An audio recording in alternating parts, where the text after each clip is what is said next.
And they gathered it every morning, each one according to his need. And when the sun became hot, it melted. And it came to be on the 6th day that they gathered twice as much bread, 2 omers for each one. And all the rulers of the congregation came and told Moshe.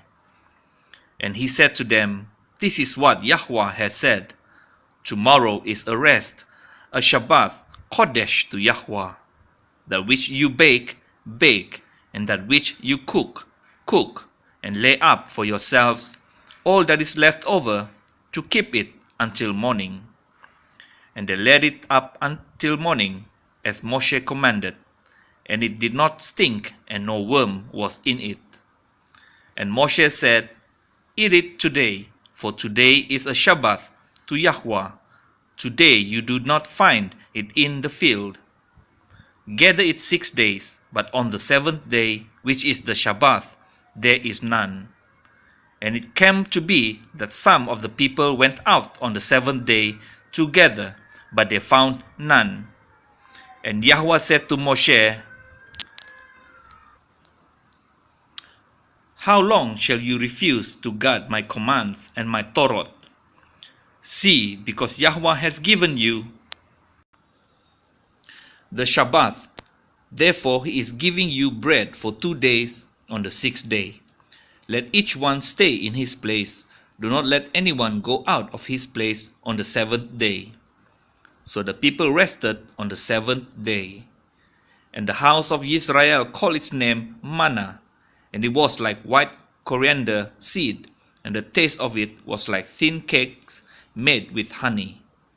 And Moshe said, This is the word which Yahweh has commanded. Fill an omer with it to keep for generations, so that they see the bread with which I fed you in the wilderness, when I brought you out of the land of Mitzrayim. And Moshe said to Aaron, Take a pot and put an omer of manna in it, and put it down before Yahweh to keep for your generations. As Yahweh commanded Moshe, so Aaron put it down before the witness to keep.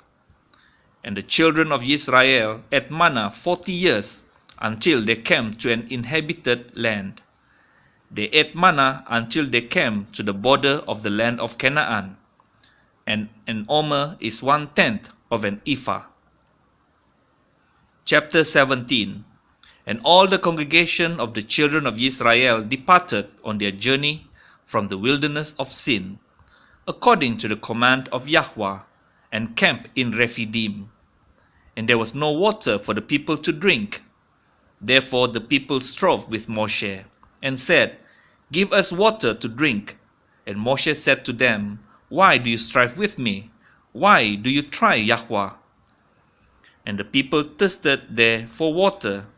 And the people grumbled against Moshe, and said, Why did you bring us out of Mitzrayim, to kill us and our children and our livestock with thirst? Then Moshe cried out to Yahweh, saying, What am I to do with these people? Yet a little, and they shall stone me. And Yahweh said to Moshe, Pass over before the people, and take with you some of the elders of Israel, and take in your hand your rod with which you struck the river, and go. See, I am standing before you there, on the rock in Korev, and you shall smite the rock, and water shall come out of it, and the people shall drink. And Moshe did so before the eyes of the elders of Israel. And he called the name of the place Massah and Meribah, because of the strife of the children of Israel, and because they tried Yahweh, saying, Is Yahweh in our midst or not? And Amalek came and fought with Israel in Rephidim. And Moshe said to Yahushua, Choose for us men, and go out, fight with Amalek. Tomorrow I am stationing myself on the top of the hill with the rod of Elohim in my hand. And Yahushua did as Moshe said to him, to fight with Amalek. And Moshe, Aharon, and Hur went up to the top of the hill. And it came to be, when Moshe held up his hand, that Israel prevailed. And when he let down his hand, Amalek prevailed.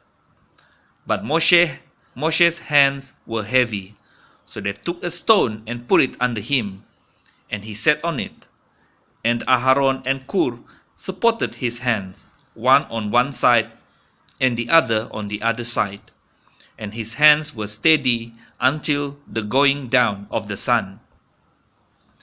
And Yehoshua defeated Amalek and his people with the edge of the sword.